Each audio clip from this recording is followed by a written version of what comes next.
Roscoe Ne. Roscoe is a solution architect working in the IT strategy and architecture team at Massmart and focuses on the custom experience solutions across the group.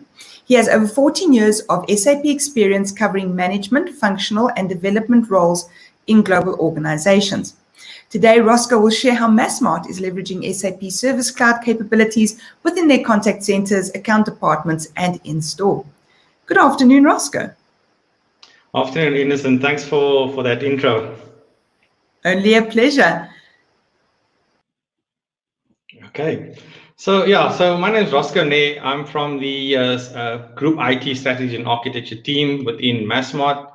It's a central function that sits in Massmart. I'll explain how Massmart how Massmart fits together, but essentially it's sort of the group function from IT point of view. I've been with Massmart probably about 3.5 years now. Before that, I was in a slightly different industry. So retail is still fairly new to me at this point. And I want to take you through what we've done with SAP Service Cloud, which some might know or might not know that is part of SAP C4C, that's or Cloud for Customer. That's the other terminology that SAP uses. And then I'll explain exactly how we use Service Cloud within our environment. What I'm going to do is just take you through an overview of Massmart, where we use Service Cloud. I'll speak a bit about our contact center, the functionality that we use, how we implemented that solution, a little success story, very, very relevant around COVID, how we managed to get something up and running quite quickly. We also then did something around account management, and then a small topic around campaigns within Service Cloud, or Sales Cloud, which I think is not used often, but it's definitely something quite valuable to look at. And then just two other aspects around the SAP cloud offerings, specifically Service Cloud, Sales Cloud, and Marketing Cloud. You know, the core releases, the customer influence. I'll just sort of how I've used that, and how our team has used those sort of two aspects to enable a lot of new functionality for our business. And then just open at least towards the end for some questions. So basically, Massmart is now two divisions, wholesale and retail, and we have multiple banners within Massmart. To be honest, when I joined Massmart, I didn't know we had all these different banners or business units. Obviously, I knew of the big ones like Macro and Builders and Game, but there's a lot that we have within our in terms of each division. We have lots of stores there, 423 stores. I'm going to focus a lot on Builders in this presentation, because that's where we run our bigger contact center, and one other aspect of Massmart which I'll get to. One of the other aspects also around Massmart, it's not just these banners, but we also offer a lot of other services like value-added services that sort of spans across all our different stores. So I'll sort of show you how we managed to use Service Cloud in that space as well. So I suppose some might not know where Service Cloud fits in terms of the whole C4HANA stack, or where does it fit in terms of SAP. At this point, we in the C4HANA suite of applications, we actually have Marketing Cloud already implemented. We have actually 3 Commerce Cloud in our environment. Customer Data Cloud is something that we're still exploring, and probably something we want to look into the future. Sales Cloud and Service Cloud is sort of joined into our C4C solution. There's lots of other applications within Sales Cloud and Service Cloud, but C4C, or Cloud for Customer, is really the one that we've used over the last 2 to 3 years. What it does is, in this whole picture, you'll see the O data, the operational data, and the X data, the experience data. We're managing now to get that data together. And obviously, in future now, we want to see how we can use that data to become a bit more personalized. So when you're shopping on our commerce websites, on our builders.co.za website, when you're trying to buy a drill, for instance, how can we tailor that to your needs and base it on what your buying history is, and what sort of brands you like, and what sort of things can we upsell to you in that process. So we're really trying to tailor that, taking all that experience data and really sort of drive that personalized view across our landscape. At this point, we got a lot of the divisions sitting on Marketing Cloud. I think we're running 4 different banners already. On Marketing Cloud, Commerce Cloud, like I said, we have 3 different banners on it. Sales and Service Cloud, we have Builders, which is quite a big contact center, and we also have a few other little bits and pieces in terms of functionality that we're using across Massmart in C4C as well. There's a lot of things on the roadmap as well that we're trying to implement, and I'll explain how we use that, plus all the enhancements that come in this cloud environment every 3 months. It really moves very quickly. We're trying to get on top of it and really ensure we can provide real good solutions for the business out there, because they have a lot of requirements, and we're really trying to deliver on that. At the bottom is all the other different services that obviously SAP offers in terms of the cloud platform, or BTP as it's called now. We make use of a lot of the integration services. Obviously, like most companies, we have a lot of things on premise. We're moving to the cloud in some aspects. So a lot of data is being moved to the cloud. There's a lot of APIs that we are using from external providers for various things like SMS. And we're using that cloud platform really as our place that we use for integration. And we are looking at a few other things also around analytics and intelligence also. We really are trying to explore quite a bit there in that space. So like I said, I'll focus mainly on Service Cloud in this session. So just some highlights in terms of where we use it. So like I said, we have Builders Warehouse. We have a contact center, around about 160 agents and team leads that sit in that contact center. And again, there's various channels that we use. So I'll delve into the detail of the different channels, but there's lots of things like Facebook, Twitter, email, obviously the sort of the phone calling in and out, emailing. But I'll get to the detail in the next slide. So that's our Builders contact center. So we use Service Cloud as a contact center solution in that space. And with that, obviously, is a lot of integration into the telephony environment. So we get lots of inbound calls coming through, lots of requests coming through via email, and then we have to make an outbound call to customers to follow up on deliveries or any sort of queries, whether it's financial queries around accounts, whether it's product queries, do you have this product at Builders, which Builders can I go to? And I'll explain how we route those tickets to different stores. We have a lot of stores at Builders, so obviously if you're looking for something, we'll try and find the product at the closest store to you. Maybe provide some, the stock levels, do we have stock? Does it fit your requirements? We deal a lot with builders. So obviously there's you can see in the early morning at a builder store, you'll see it packed with lots of from a trade point of view, lots of builders, a lot of DIY happening over the weekends, for example. So our stores are busy, and our contact center really needs to support the stores. And on top of that, we have our e-commerce platform. So we can, we have different products that are either only online or products that are in store. So you can do things like buy it online, pick it up in the store. We can buy it online, have it delivered to your site or to your home. And there's a lot of then obviously queries around that. So a lot of delivery queries that pop up. Where is my order? If the order is stock out, the store needs to contact the customer. Customer might not be happy. He will then log a ticket. He'll try and engage with Builders. And we're really seeing to say, what? Our contact center at Builders is one place. We have one email address that you can send any query to. There's one phone number that you can send through. A lot of our calls are routed from a store into the contact center as well to help customers. So really, we're leveraging quite a lot from a Service Cloud point of view with that integration with the telephony environment.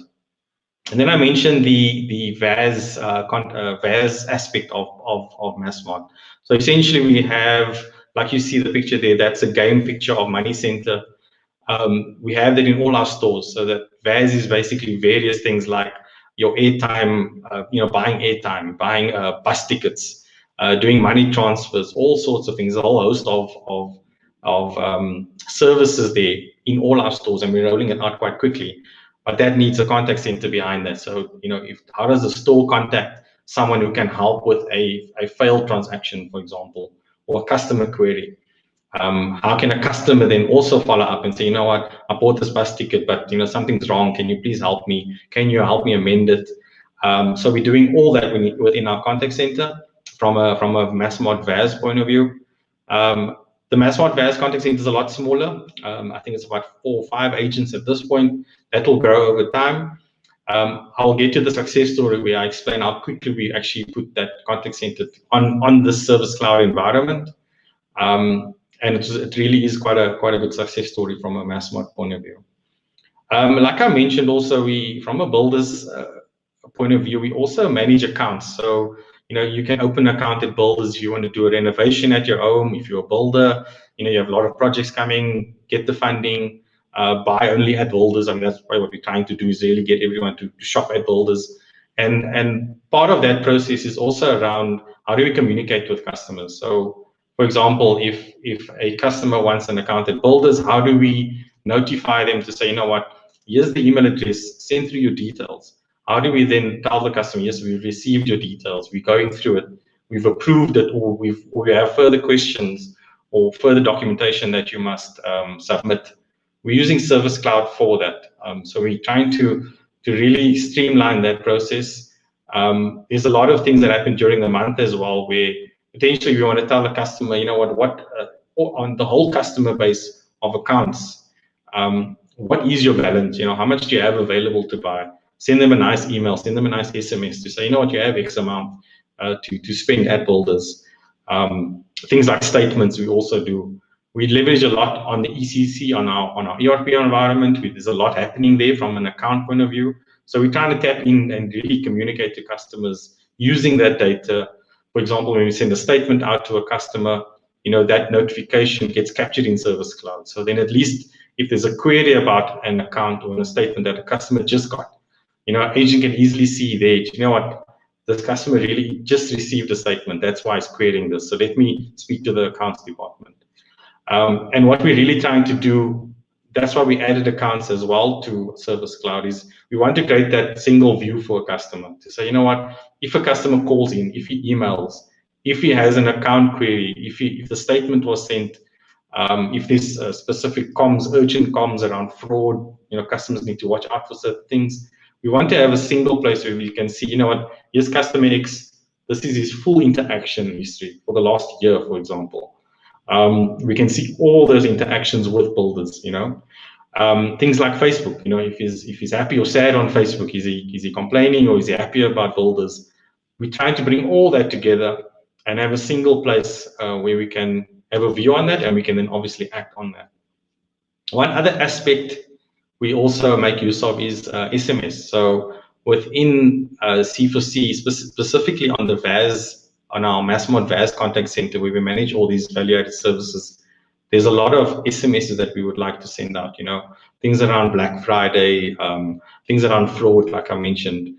So we want to have an easy way to communicate to customers. Just email is there, and it's part of Service Cloud, which is quite a nice offering. It's all bundled together. But then, there is a aspect of SMS as well. So we've activated that via Cinch, which is the company that supports SMS and email from an SAP point of view. And that service we activated specifically for Massmart VAS. But because it's a shared environment, so we have Service Cloud, we only have one. We have Builders on it, and we have Massmart VAS, and obviously we plan to roll out to the other banners at some point. And really, that the minute we activate certain functionality, it's available to everyone to use. And we, like I heard in the previous sessions, where we're trying to keep SAP as standard as possible, specifically in C4C. We aren't really changing much. We're using the standard functionality that's been delivered. I come from a very SAP CRM, or very sort of the older version of this, and what they've done in C4C is amazing. There's a lot of functionality, and I'll get to the point where every 3 months it gets updated. Lots of enhancements are coming to the system. So we're trying to get better at showcasing that to business and enabling that for business. But I'll discuss that a little bit later. So that's just a quick highlight. I'll go into some of the detail now, but that is basically what we use Service Cloud for at Massmart. 2 contact centers. The access is available to other areas of the business. So, for example, Builders, the contact center obviously drive a lot of the ticket creation and resolution, but every store has access to C4C. Every department, like I said, the accounts department is using it extensively now, but there's lots of other departments that also use now C4C. They have access, they can access some of the reporting. A lot of insights are coming through, so definitely it's a system that we're trying to use within builders, obviously for now, but we want to really roll it out across Massmart. So this is the contact center. This is not just, it's builders and VAS. We've tried to, like I said, we're keeping it really SAP standard. We tried to use almost builders as a template because they were first on the solution. VAS easily, or the VAS contact center easily made use of the same functionality. So a lot of the screens are the same. The system is flexible, so you can, for specific business roles, so if it's a builder's contact center agent versus a VAS contact center agent, there are fields that we sort of show and hide as we use it. Different screens, so VAS wanted a lot of additional, some additional fields that they want to see on the quick entry screens, for example, where builders is a bit more simplified. So there are things that we've enhanced, but we are trying to keep it sort of standard, especially as you saw all the different banners and different business we have. There's a lot still that we need to onboard. So we're trying to keep it nice and clean, make sure we can deploy quickly. And I'll explain that also in the success story, how quickly we could get the VAS contact center up and running. So on the left-hand side there, you see all the different channels. So from a telephony point of view, we have a couple of phone numbers that we have integrated from a Avaya. So I mentioned Avaya there. That builder is currently running on Avaya. They were on Genesis, so it was quite a quick transition from Genesis to Avaya. It was actually quite seamless to switch different telephony providers. SAP offers a sort of two ways of integrating. So they have a sort of something that you install on your PC, and the telephony system connects to that, and everything works. Or you can go more widget-based, which I'll also show you in the next slide, where you can actually build where an agent can have one C4C or Service Cloud screen, and everything is all embedded. So all you need is that to run on your laptop, nothing else. And that's where we use Cisco. So I'll explain how we use Cisco a bit later. So from a telephony point of view, like I said, we have lots of different telephone numbers configured from a telephony point of view, and then we have it integrated into Service Cloud. What that means is that every inbound call that comes in, we're using the standard functionality where if my mobile number is loaded as a customer in the correct field, as a mobile number, for example, it would automatically identify me.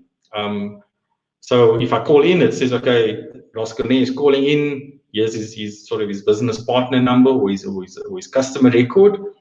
An agent can easily greet that customer to say, you know what, hello, Roscoe, or at least they have that sort of context to say, you know what, we think it's Roscoe calling, but you can maybe just validate who that is with a few scripts and just to do that security validation in some scenarios.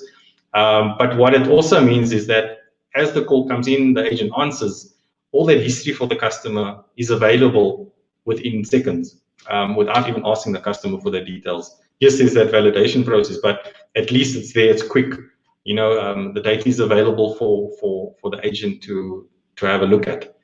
What we have here is the screen in the middle is basically the work list. So as a call comes in, as a ticket gets logged, that view, this is the sort of the inbox view for everyone.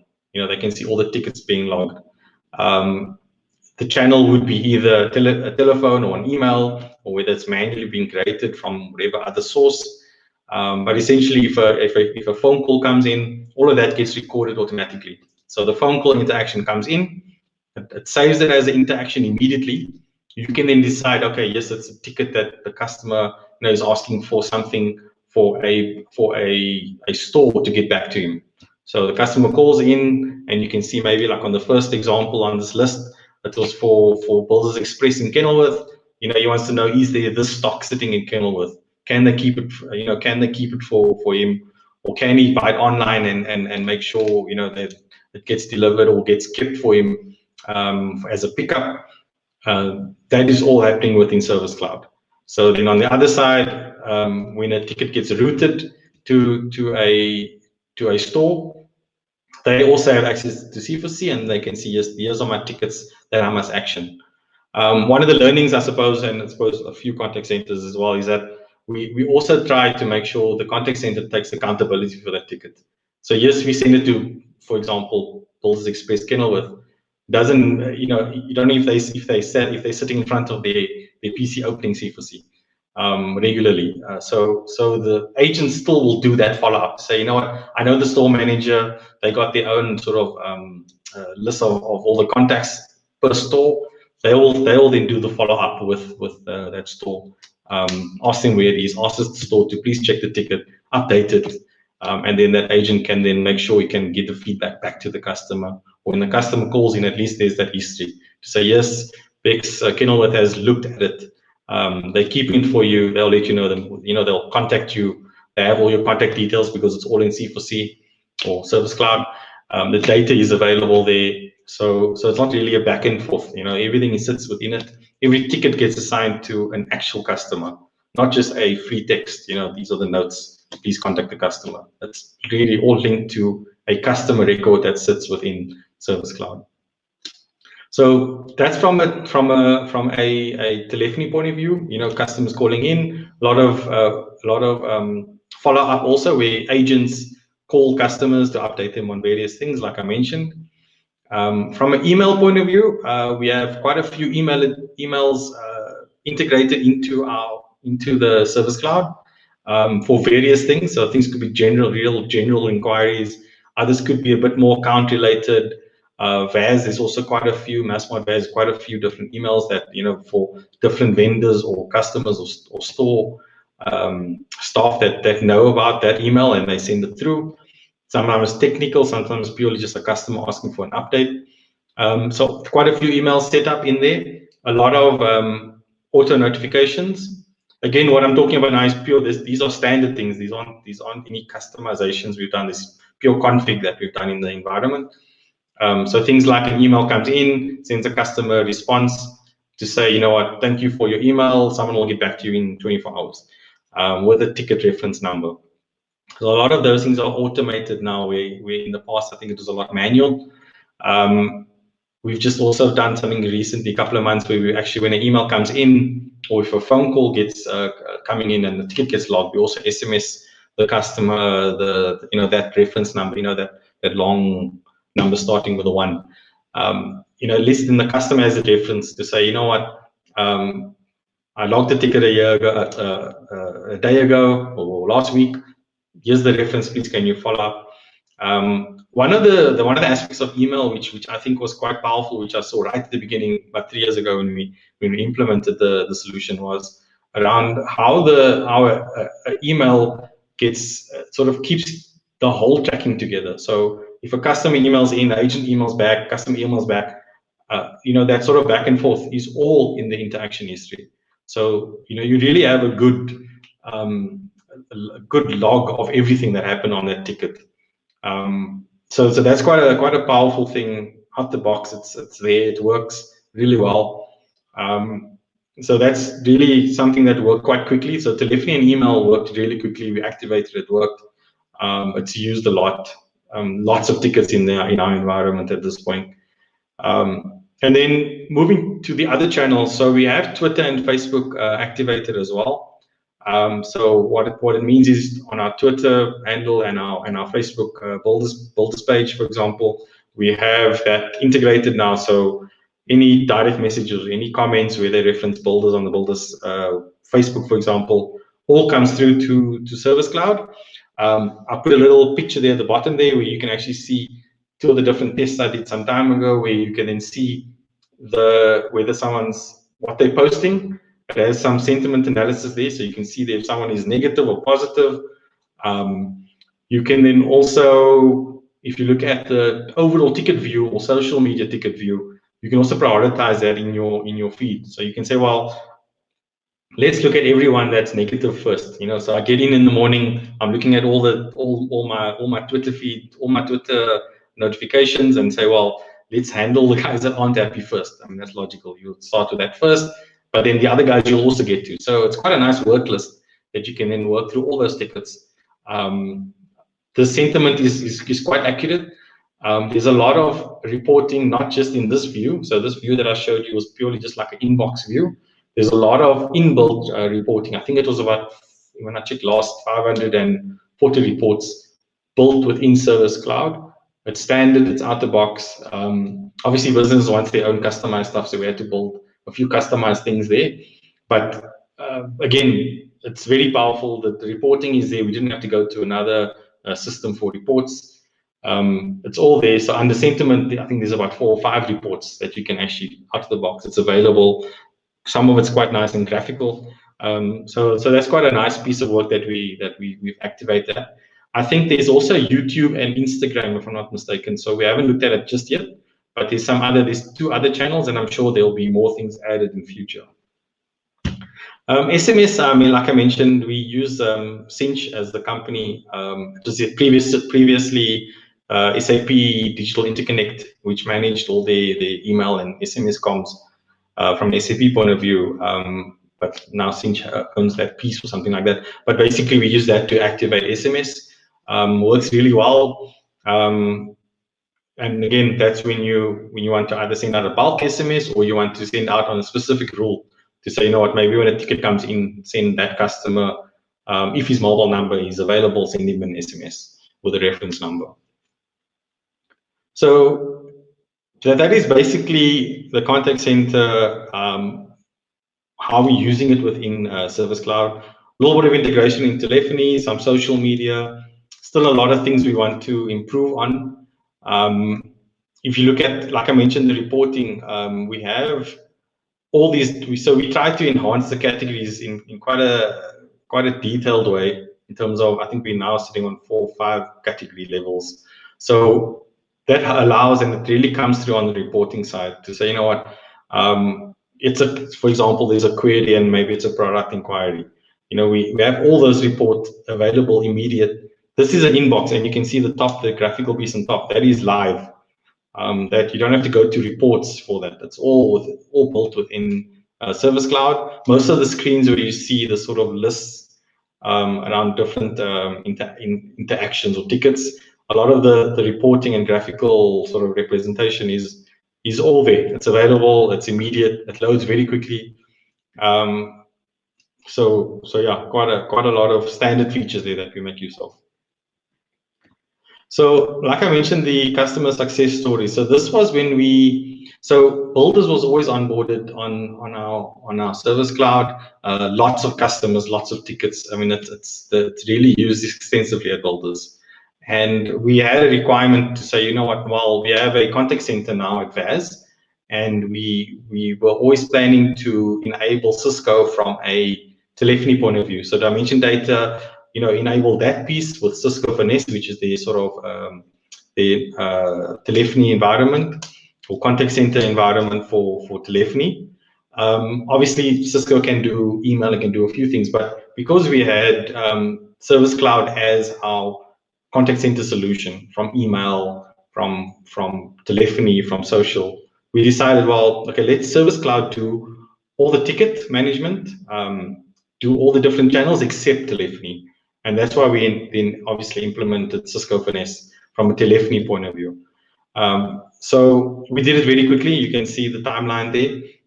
Very quickly implemented. We used a single environment. We added almost like another, let's call it a company. If you think about it, it's like completely separate, different customer base. Everything is completely separate. One system. So we added the VAS contact center on it. Like I said, not a lot of agents, but really it works really well. They use it extensively. They from a reporting point of view, it made their life a lot easier. They were doing reports on, you know, they were handling everything on spreadsheets or another IT service tool, not really focused on the customer. And what they did was then obviously we onboarded them. The reporting was made available all within the project. Very nice piece of work around the Cisco telephony integration. Because we made, in this scenario, we made use of the widget. So if you look at on the right-hand side there, you got C4C, but the widget's within C4C. So obviously when COVID hit, everyone worked from home. Our office was closed here in Sunninghill, and those agents had to work from home. So all we needed to give was a headset, The software is already installed on the laptops, and they could use C4C as a single place where they can log into Cisco. So that little widget, you actually can log in to Cisco. You're already logged into C4C, and it creates that connection, and everything flows. Inbound, outbound calls, everything happens. So that was quite a nice success story, very quick. Constant was the implementation partner from a service cloud point of view. Like I mentioned, Dimension Data did all the integration from a Cisco. So it's very close link between Constant and Dimension Data to get that piece. There was a lot of technical challenges with telephony. There, I suppose there always is. And it was really well done, short period of time. And then I just left Cinch there because we enabled SMS at the same time on the solution. So Cinch helped with that config and setting up the SMS service so that we can connect C4C and the SMS functionality. So yeah, so that is basically our success story that's quite quick. Everyone was happy with that. Yeah. And then the next aspect is around the account management side. So like I mentioned, I think I explained some of this already, but basically Builders has obviously a Builders account. You get a new application gets approved, and then you get all that communication that follows on after that. So yes, it was approved, you get a nice email, you get balances, you get statements, all of that we're managing now within Service Cloud. Constant also helped us with this one, and what we had to do was actually take, I think it was quite a detailed list of stories. It's a long list. So we had to figure out, okay, well, what is automated, meaning what is trigger based. So if something happens in our ERP environment or SAP ECC, if something happens with the account, how can we trigger something to a customer? And then we have bulk communication. So this is something that happens sort of, if it's more a monthly or weekly or daily task where it gets a list of customers and sends it off. So for example, if a customer is getting close to the credit limit, there's a batch of customers and send it through to that. So it's a bit more different from that aspect. And then manual comms was quite an interesting one where it's manual that an agent goes into Service Cloud and sends a customer some sort of email based on the requirement. But we managed to embed things like a balance, or things obviously like the standard stuff like a first name and a surname or the company name. We managed to embed all of that. So at least the agent can just open up that manual communication. We created templates for them. Open up this template because you need to communicate this to the customer. Everything populates, but there's normally a piece that you want to customize, based on the requirement from business. So we made use of that functionality. A lot of it's standard, but a lot of it is a lot of integration into our ECC environment using cloud BTP, using integration, using SAP Cloud Connector as well, which is another technical thing we had to, a hurdle that we had to understand how we can leverage that. It was in the environment, but we need to use it a bit more. So a lot of config there, a lot of technical things we have to do. And one of the other aspects is BRF Plus, which I'll explain actually now. So BRF Plus is something it's actually a rules engine that sits within ERP. This was something new to me as well. So I always heard about, but I really got exposed in this project to this. Consnet had a lot of experience around BRF Plus, and BCX was at that point, they were supporting our environment. So all our on-premise ERPs, they were supporting it. So Consnet and BCX will work quite closely to understand the changes within ECC, understand how we build those rules in BRF, and how does that rule then, when does it get triggered, and what sort of process do we want it to send, or data do we want to send to C4C? So on the top there, I won't go into detail. I know we don't have too much time, but basically these are the different processes we had to then map to say, if this happens in ERP, use BRF Plus to send it via HCI, which is integration from BTP. Send that through to C4C. Make sure there's the correct template that we should use in there, which is all standard. So all email templates are standard in C4C. That functionality is there. Try and make sure that flow works across all those requirements that we had. That's why we had to bucket all our requirements into the 3 different areas. So again, quite an intensive project in terms of integration. But what this helped from a business point of view was to say, now I don't have different clerks sending emails to customers that's maybe not formatted correctly with the right letterhead. Also, maybe not have it personalized. Say, you know what, it's coming from this clock and not that clock. Have it more generic so that when a customer can just contact the accounts department directly, and not have that sort of emails going back and forth between a customer and a specific clock. Rather make it a bit more generic so that we can manage it and have everything within Service Cloud. So that was the reasons also why we did this, was to say, you know what, if I communicate to customers, make sure that is always recorded in Service Cloud. So that at least if any agent picks it up, they can see the history, they can help the customer, they can resolve the issue. Like I said, all interactions sitting in one place.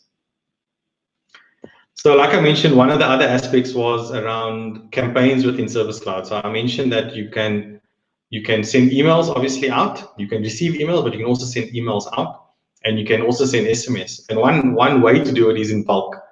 So it's quite a powerful piece of functionality within Service Cloud.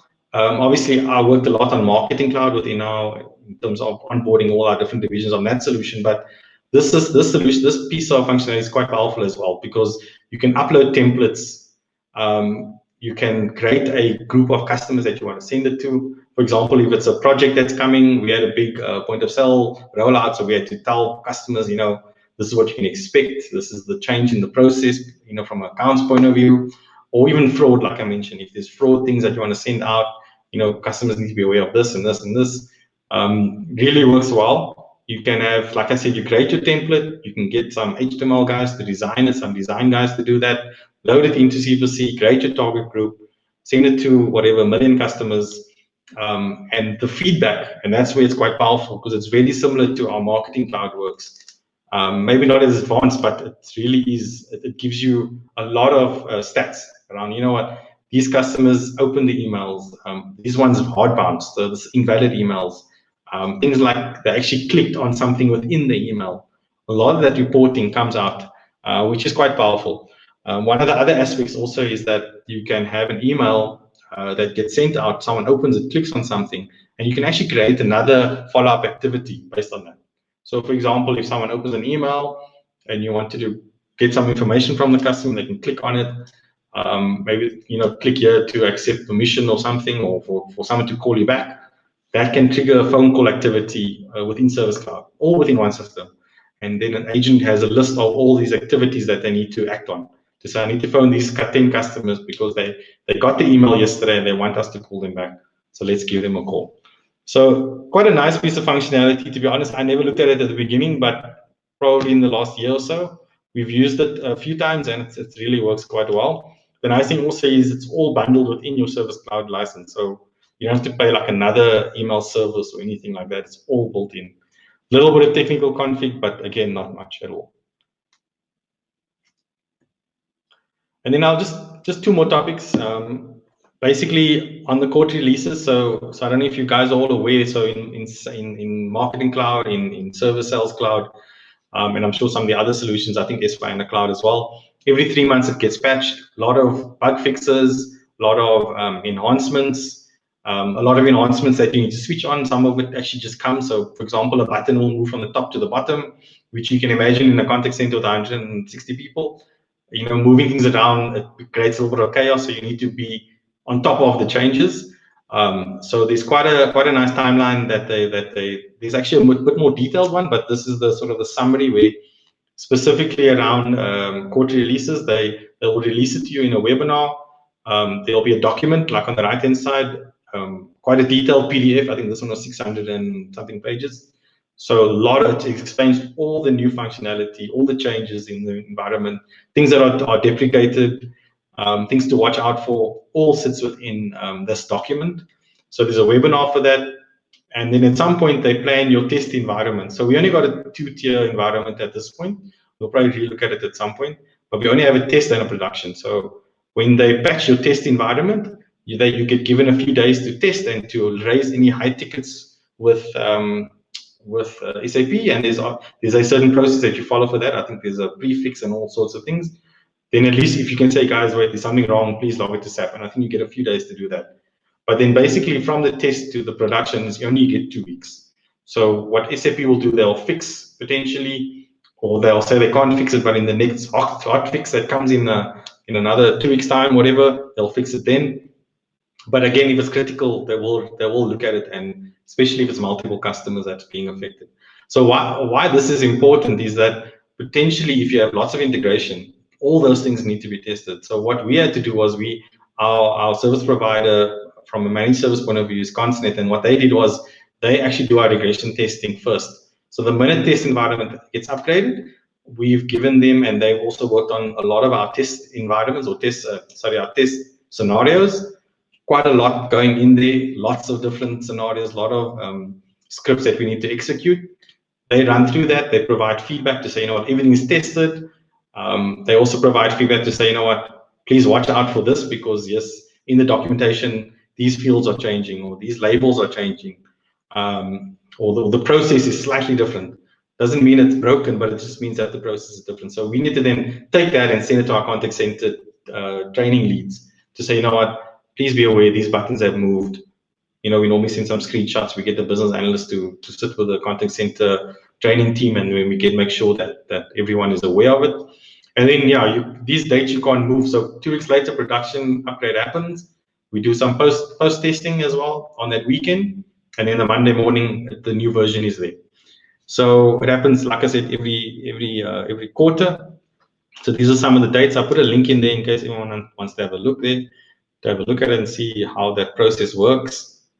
And this is something that we actually also used and actually quite successfully. So there's something called custom influence. I actually only looked at it yesterday. I didn't know it was from all the different areas. So it's actually quite extensive because I would normally focus on marketing cloud and commerce cloud and obviously service and sales cloud. So if you have an idea or if there's a requirement coming from business to say, you know what, we want this, you know, normally you do your investigation to see, you know what, was it in the last release, or you know, is it available? Can we switch it on? How easy is it to switch it on? But sometimes it's not there. So what you do is you go to this, you search for your requirement to say, you know what, there's for example, this one on the right-hand side, there's an unassociated email. So there's a certain area within C4C where these emails are. Maybe there's a column that is, if you know, the agents really need this column, like this, for example, time. So if it's not there, you know, let's log it. But what you will find is more than likely there will be other customers that want something very similar. Maybe the wording is different, so you need to spend your time to go through it. And then at the bottom there, you can see one that was actually delivered. So you look at the votes there. If you look at on the bottom picture there, you got votes 33. There were 33 companies, SAP customers that have voted for the same thing. And that's why it was delivered in 21/2, which was Feb this year. So it's quite a nice thing where you can start engaging with different people, that you can look at all their requirements, you know, and there's a lot of things you'll see the commonality coming in, and then SAP will have a look at it. They normally assign a coach to it. The coach will give you updates. And then when it's available, you know, if it gets approved, you'll know exactly when it'll be planned for. And then you can inform business about that. And we had a few of those examples. We can say, you know what, let's wait for November, 21/11. That functionality will be live. So let's investigate that at that point. Let's not do any custom development. Let's keep it clean. Only use the standard functionality for now and wait for that to come. So that's, I think, the link there as well, influence.sap.com. And yeah, that's basically our Service Cloud journey. Roscoe, thank you. Wow, I don't think anyone can underestimate the energy and effort that's put into one of those transformations, but I'm glad to see that it worked well for you. So I'm going to thank you so much. We don't even have time for questions because you've been so thorough. So thank you so much, and we appreciate you coming through and talking to us today. Cool, pleasure. Thank you. It was a nice doing that. Thanks.